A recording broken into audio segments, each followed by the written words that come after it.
पर आश्रम पर काफ़ी पुराने संत आए हैं जो कि जंगलों में भी रहते हैं, जो कि स्थायी स्थानों पे भी रहते हैं और मंदिर में भी कुछ लोग सेवा देते हैं। तो उन सभी ही संत लोगों के पास हम चलते हैं और उनके बारे में जानते हैं।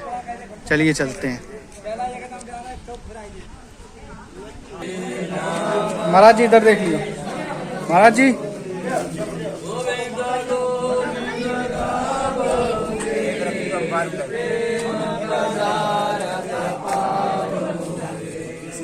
हरे नारायण सीताराम सीताराम।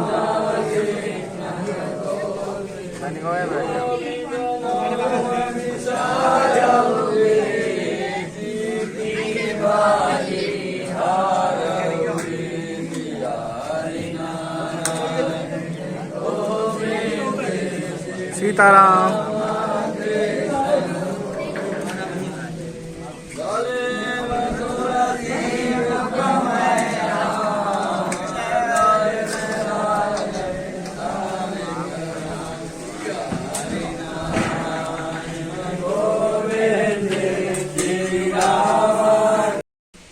राम राम है आप सभी भाइयों को। तो आज हम आए हैं बिहारीपुर हीरा वाली मड़ी पे, जहाँ पर पहले हम आ चुके हैं और आज यहाँ पर सभी साधु संतों लोगों का भंडारा है। और यहाँ पर महंत जी भी आए, जय श्री राम। यहाँ पर महंत जी भी आए हैं, तो उनका हम आज इंटरव्यू लेंगे और उनसे उनसे अच्छी मतलब प्रवचन लेंगे, उनका सत्संग प्राप्त करेंगे। चलिए चलते हैं महात्मा जी के पास, उनका हम सत्संग लेते हैं और उनका भंडारा और प्रसादी दिखाते हैं आप सभी को। ये यहाँ पर ठाकुर जी का मंदिर है। ये है ठाकुर जी, ये देखिए आप सब।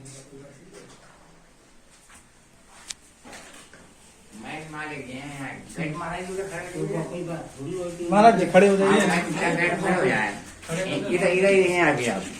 अपना नाम और सब कुछ सही बताना। उन्हें पता है सर। अच्छा एक बार बना लिया? हाँ बना चुके हैं।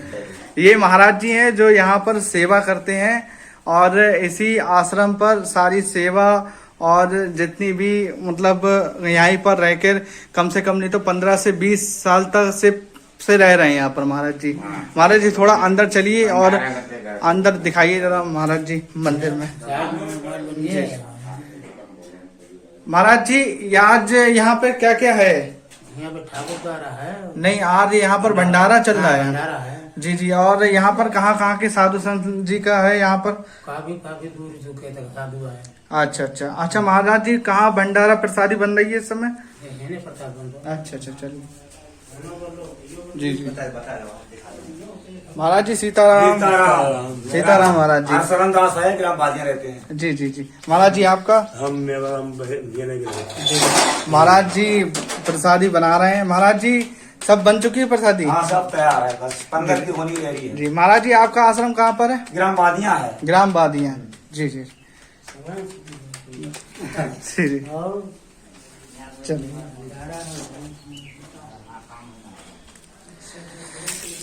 अब हम चल रहे हैं महंत जी के पास में। महाराज जी सीताराम। महाराज जी आपका नाम? महाराज जी राम लखन दास। राम लखन दास। से रोड गई है हमारे गांव को। जी जी जी। अच्छा महाराज जी आप वहाँ पर अकेले रहते हैं या और भी लोगों के साथ? अकेले रहते हैं। जी जी। महाराज जी आप उस आश्रम में कब से रह रहे हैं वैसे? हम सन 2000 से रह रहे हैं। सन 2000 से। और इससे पहले आप कहाँ रहते थे? पहले रहते थे सिसैया। जी। और महाराज जी सीताराम। महाराज जी आपका नाम? हमारा नाम हरिहरानंद। जी जी। महाराज जी आपका आश्रम? बीसलपुर में। जी। महाराज जी आप वहाँ पर कब से रह रहे हैं? हमारे तो बहुत साल है, 1984। तो शुरू से आप ही सेवा कर रहे हैं वहाँ पर? हम ही कर रहे हैं और आ जाते महात्मा। जी जी। महाराज जी आपसे हम एक प्रश्न पूछना चाह रहे हैं। महाराज जी सत्संग का मेन मतलब क्या होता है? सत्संग का मतलब होता है कि सत्य का संग, सत्य मानी ईश्वर का, आत्मा और परमात्मा का मेल ही सत्संग होता है। जी। महाराज जी अगर किसी भी प्राणी को मोक्ष चाहिए है या किसी भी पक्षी को या पशु को या एक चीज इंसान को, तो उसके लिए कैसे कर्म करना चाहिए? कर्म अच्छे करना, अच्छे कर्म करना चाहिए। जी जैसे परमात्मा कर्म परमार्थ कर्म करना चाहिए, अच्छे कर्म करना चाहिए, कुसंग से बचना चाहिए, जी जी बुरे कर्म से बचना। बुरे कर्मों से बचना चाहिए, कुसंग से बचना चाहिए। कुसंग सबसे बड़ा शत्रु होता है। जी जी कुसंग में एक पल का सत्संग जी मनुष्य को मोक्ष पहुंचा देता है, और एक पल का कुसंग जो है वो नरक में पहुंचा देता है। एक पल का कुसंग। जी जी जी महाराज जी, जैसे अब कुछ प्राणी होते हैं अकाल मृत्यु मर जाते हैं, तो उन्हें कैसे क्या शांति मतलब प्रदान करें भगवान, तो उसके लिए क्या क्या कर सकते हैं हम सभी लोग? अकाल मृत्यु,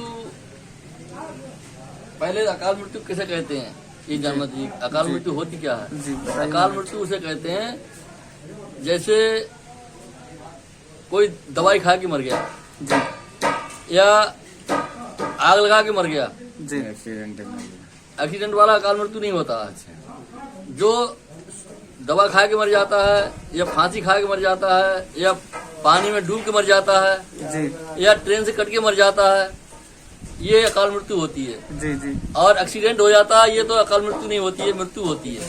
जी और अगर पेड़ पे चढ़े और तुम अचानक गिर गए, मर गए, या पेड़ के नीचे पेड़ फट गया, आप नीचे बैठे हैं, दब गए, मर गए, तो वो मृत्यु है। जी सर्प ने काट लिया, वो मृत्यु है, वो अकाल मृत्यु नहीं है। जी अकाल मृत्यु जो अपने आत्महत्या करता है उसे अकाल मृत्यु कहते हैं। जी जहर खाओगे तो जहर का काम है मारने का, वो मार देगा, जी तो अकाल मृत्यु है। तुम्हारे बगैर काल से तुम्हारी मौत आ गई। पानी में कूदोगे, छलांग लगाओ गहरे पानी में, तो मर जाओगे। और जो नदी उतर रहा है और धोखे में पार चला गया खाले में और आप डूब गए, तो वो अकाल मृत्यु नहीं, वो पानी से मौत है तुम्हारी, वो मौत होती है, वो अकाल मृत्यु नहीं होती है। तो महाराज जी, अकाल मृत्यु से बचा कैसे जाए? अगर अकाल मृत्यु किसी की पता लग गई है कि हमारी अल्पें लिखी हुई हैं, तो अकाल उससे मृत्यु- बचा कैसे जाए? अकाल मृत्यु ये है, जैसे अकाल मृत्यु जहर अगर खाओ, जानबूझ के आप खा रहे हैं, तो अकाल मृत्यु उसको खाना नहीं चाहिए, ऐसे बचा सकता। आप घर में कोई नाराजगी हो गई, लड़ाई हो गई, और आपने मिट्टी तेल छिड़का, आग लगा ली, तो ये तो आपकी कमी है, किसी की कमी थोड़ी। काल तो वो तो आग तो जला देगी, पानी डुबा देगा, जी जहर मार देगा। जी जहर का स्वाभाविक गुण है कि मार देना, अमृत का स्वाभाविक गुण है, वो अमर कर देगा। अगर आप गले में नीचे उतर जाएगा, आपको अमर कर देगा। जी महाराज जी, जो दिमाग में जो गलत बातें आती हैं, आदमी अपनी आत्महत्या अपने आप कर लेता है, तो ये गलत बातें जो आती हैं, इनसे आदमी बचे कैसे? ये अज्ञानता से आती हैं। जी ये अज्ञानता के कारण, अज्ञानता के कारण आती हैं। आदमी जरा सी टेंशन हुई, फिर वो अकेले में बैठता है, फिर किसी के पास नहीं बैठता, कोई अच्छे लोगों के पास नहीं बैठता। तब वो सोचता है, अरे मेरा दुनिया में कोई नहीं, इससे मर जाना ही भला। तो अकेले बैठे बैठे उसका दिमाग ज्यादा नीचे चला जाता है, जी और फिर वो उसके जो मन में आती है उसे कर बैठता है। जी जी दवा खा लेता है, आग लगा लेता है, पानी में डूब मर जाता है, रेल से कट के मर जाता है। जी तो ये सब अज्ञानता की बात है। जी जी अज्ञानता से बचने के लिए सत्संग बहुत जरूरी है। जी संत की इस तुलसी संगत साधु की हरै कोट अपराध है। साधु की संगत में आप बैठेंगे तो आपको अच्छी बात मिलेगी। जी आपका मन पता नहीं कहाँ है, और उसके पास बैठोगे तो कोई अच्छी बात मिलेगी, तो आप उससे बच जाओगे, दुष्कर्म करने से बच जाओगे। जी जी जी महाराज जी, जैसे एक्सीडेंटल आपने बताया कि जैसे मोटरसाइकिल से किसी का एक्सीडेंट हो जाता है, तो वो अकाल मृत्यु नहीं कहलाती, वो मृत्यु होती है। मृत्यु होती है, तो उसमें वो निश्चित होता है। जी जी, उसमें ऐसा कुछ योनि भूत की नहीं मिलती है, नहीं, वो आदि मतलब वो बन अकाल जाता। मृत्यु नहीं होती है। जी, वो जी। तो मृत्यु ही होती है उसकी द्वारा, जो हमारे जब से प्रारब्ध पहले था, पीछे था शरीर इतना बाद में हुई, पहले प्रारब्ध इतना पहले हो गई कि हमें कब कहाँ क्या होना है हमारे साथ, सब पहले से तय होता है। पहले से तय होता है, सब निर्धारित समय होता है। लेकिन अकाल मृत्यु होती है, ये निर्धारित नहीं होता है। जी जो तो अपने आप स्वयं जहर खाओगे तो वो मार देगा। जी जी अकाल मृत्यु निर्धारित नहीं होती है, जी मृत्यु निर्धारित होती है। जी जी महाराज जी, जो हम मंत्र जप करते हैं, बताते हैं राम नाम का जप करना चाहिए, तो राम नाम का जप का इसका चमत्कार क्या होता है, इसका आदमी को फायदा क्या होता है? वहाँ से रजोगुण और तमोगुण दबता है, सतोगुण प्रबल होता है। जितना जाप करो। जप का महाराज जी पूरा अर्थ बताइए, जप का कारण मतलब क्या होता है? जैसे हम लोग हैं, गृहस्थ लोग हैं, हम लोग को मालूम नहीं है जप का मतलब क्या होता है, जप कैसे करना चाहिए। अब आप मान लीजिए परमात्मा को हम जप कर रहे हैं, ध्यान कर रहे हैं जी। आपका नाम है, मतलब कोई भी नाम है आपका, आपको हम नाम लेंगे तो आप वहाँ सुन लेंगे, नहीं सुनेंगे जी। आप बाहर बैठे हैं और हमने नाम लेके पुकारा तो आप वहाँ सुनाई जाएगी जी। तो आप आ जाएंगे। क्या महाराज जी क्या कह रहे हो जी। आवाज दोगे आप जी। ऐसे ही परमात्मा तो वो सर्वत्र है, वो ऐसी कोई जगह नहीं जहाँ नहीं है जी। उसे कोई ढूंढने की जगह नहीं, वो तो सर्वत्र व्यापक जी। है। तो हम उसका जाप करेंगे तो वो हमारी नहीं सुनेगा, जरूर अवश्य सुनेगा। जरूर सुनेगा। महाराज जी, जप का भी कोई एक ऐसी निश्चित समय सीमा होती कि इतने समय तक जप करना है, उसके बाद ही कुछ होगा? कुछ ऐसा होता है कि समय होता है, वैसे जप करने का कोई समय नहीं होता। जब तो 24 घंटा भी चलता है, अजपा जाप जो है 24 घंटा चलता है जी। और कुछ नैमित्तिक होता है नित्य करने का, जो सुबह शाम करना चाहिए, नित्य नैमित्तिक होता है। एक होता है अजपा जाप तो 24 घंटा चलता है। हम कोई काम करें लेकिन ध्यान हमारा वही है। जैसे एक पनहारी है, घड़ा सिर पर रखा हुआ है, एक बगल में रखा हुआ है, जय श्री राम, एक बगल में रखा हुआ है और वो चल रही है, लेकिन उसका ध्यान घर पे बच्चा है, उसको भी ध्यान से यहाँ से देख रही है और घड़ा का पे ध्यान है जी। और बगल में भी उसको भी ध्यान है और रास्ता में अगर नाली पड़ गई उसको छलांग लगाएगी, कूदेगी, मगर घड़ा नहीं गिरेगा। तो उसका ध्यान वहीं लगा रहता है। ऐसी प्रकार से अजपा जाप करने वाला जाप करता, परमात्मा का ध्यान में लगा रहता, कर्म सब करता है। जी जी। महाराज जी, बहुत बहुत धन्यवाद, आपने हमें जप के बारे में बताया और अकाल मृत्यु किसे कहते हैं उसके बारे में बताया, क्योंकि नहीं तो हम लोग अभी तक यही समझ रहे थे कि जो लोगों का एक्सीडेंट में मौत हो जाती है उसे हम अकाल मृत्यु कहते हैं। अकाल मृत्यु नहीं होती है। जी जी महाराज, तो मृत्यु होती है, वो निश्चित है। जी जी। महाराज जी, सीताराम। सीताराम। पर आश्रम पर काफी पुराने संत आए हैं जो कि जंगलों में भी रहते हैं, जो कि स्थायी स्थानों पे भी रहते हैं और मंदिर में भी कुछ लोग सेवा देते हैं। तो उन सभी ही संत लोगों के पास हम चलते हैं और उनके बारे में जानते हैं। चलिए चलते हैं। महाराज जी सीताराम। सीताराम सीताराम। महाराज जी आप यहीं पर बीसलपुर में रहते हैं? आप कहाँ पर रहते हैं? कुलड़िया। कुलड़िया जी कहाँ पर है महाराज जी? किधर? जी जी जी।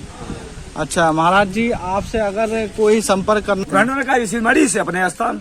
जी जी जी। इन बाबा जी के संग रहते हैं, नारायण बाबा जी के संग प्यारी गांव से रहते हैं। जी जी। अच्छा महाराज जी, इन्हें भोजन सिद्ध करते हैं, होना सिद्ध करते हैं। अच्छा, वहाँ आप भोजन प्रसादी बनाते हैं? रोज काम है। जी महाराज जी, अगर आपसे हमें मिलना हो तो आप अपने निश्चित समय पर अपने आश्रम पर ही भोजन प्रसादी बनाते हैं? वहीं पे स्थायी रूप से रहते हैं? आपने देखा भी? जी जी, हमने तो।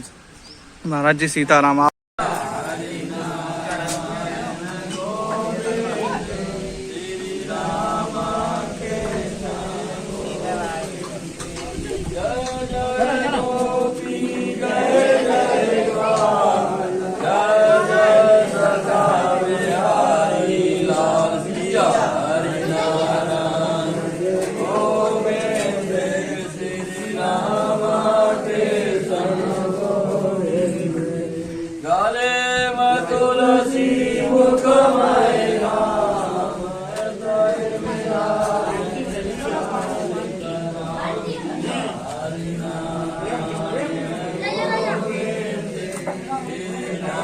महाराज जी इधर देख लियो।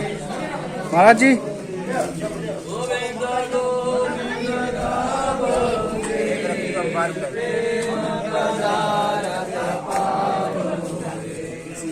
हरे नारायण सीताराम। सीताराम।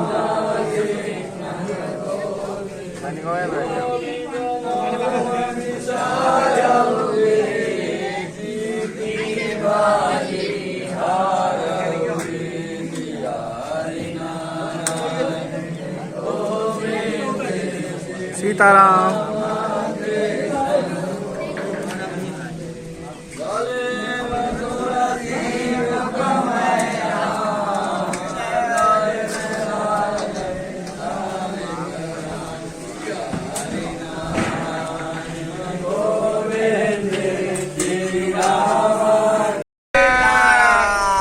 सीताराम महाराज जी। जय सीताराम।